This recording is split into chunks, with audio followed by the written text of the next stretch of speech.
It's almost Valentine's Day. Do you know who your soulmate is? I thought this would be a marvelous time to share some things I learned from reading the Zohar about soulmates.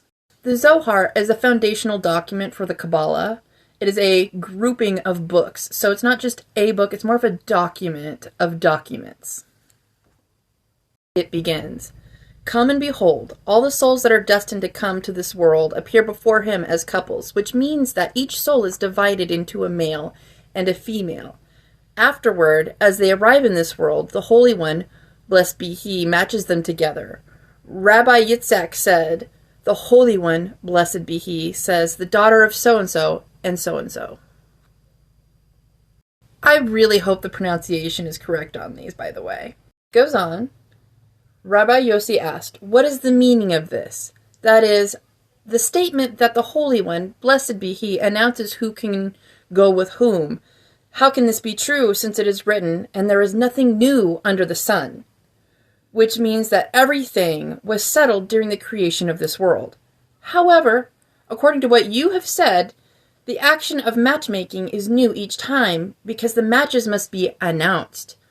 Rabbi Yehuda said, "It is written, under the sun, yet above the sun, new things can take place." Rabbi Yossi asked, "Why does he have to make an announcement, since Rabbi Shishka said that Rabbi Chia said at exactly the time a man is born and emerges in this world, his spouse is assigned to him?" Now that's where I find really fascinating, is I went through a time of not believing in God because of that exact reason, that nothing was new under the sun. How can originality be a thing if nothing is new under the sun? And then therefore how can God exist if nothing is original, correct? So if nothing is infinite in options, then what's the point, basically, was what I was thinking at the time. But it says, if nothing is new under the sun, then the newness can take place above the sun. And that just rocked my whole fucking world when I read that. To continue, Rabbi Abba responded, "Happy are the righteous, whose souls are adorned as they appear before the Holy King, before coming to this world to enter the body. Because we have learned that when the Holy One, blessed be he, sends these souls forth to the world, all of these spirits and souls include a male and a female joined together." It says, "They are handed over to a governor who is an emissary in charge of human conception, whose name is Laila, English, night. So when they descend to the world and are handed over to that governor, they are separated from each other. Sometimes one precedes the other in coming down and entering the body of a human being." So, breaking that down, one enters a body first and therefore is older than the younger soul half that's about to be born later. Proceeding.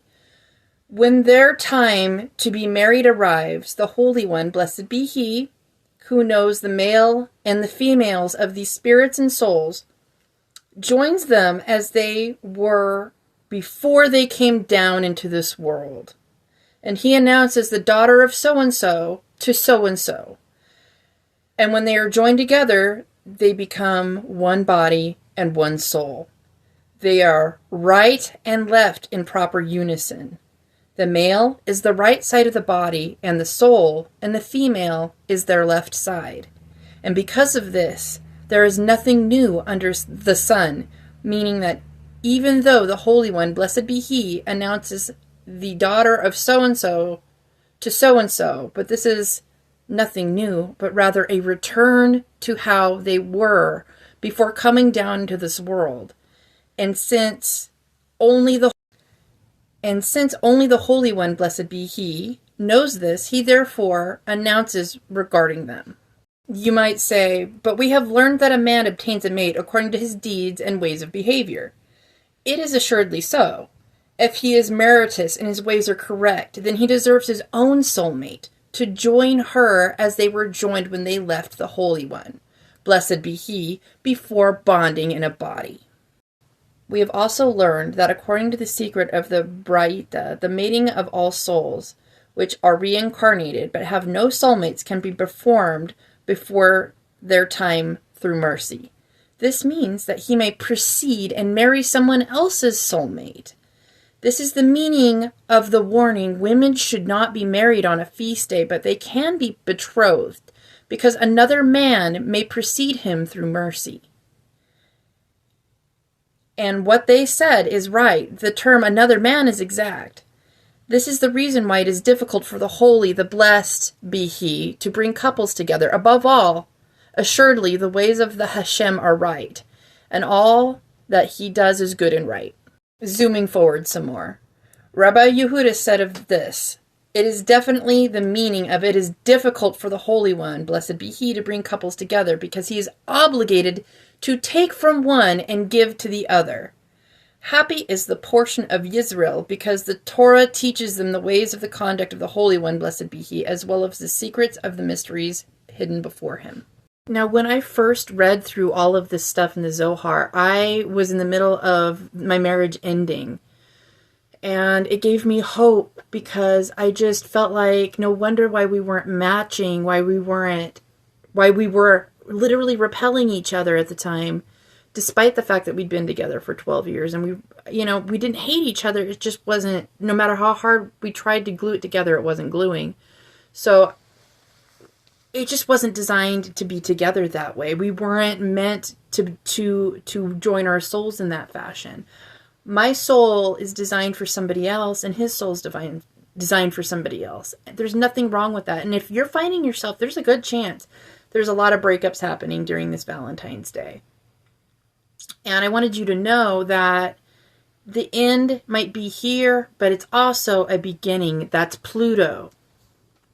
So breaking this all down, basically, don't worry about it if you haven't found your soulmate yet, because you were designed with the right person from the beginning above the sun. It's not going to take any sort of special things to find this person. It's just going to be an attraction.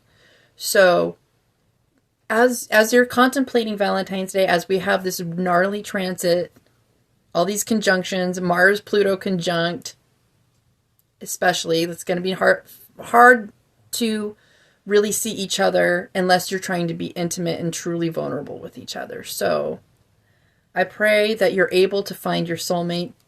I also pray that if you're finding yourself in a situation where you know your souls aren't matched and you're with the wrong person, I pray that you're able to unplug from that connection with ease and wisdom and a sense of peace that passes understanding, and that you do meet your soulmate down the road when you're energetically aligned in order to do so.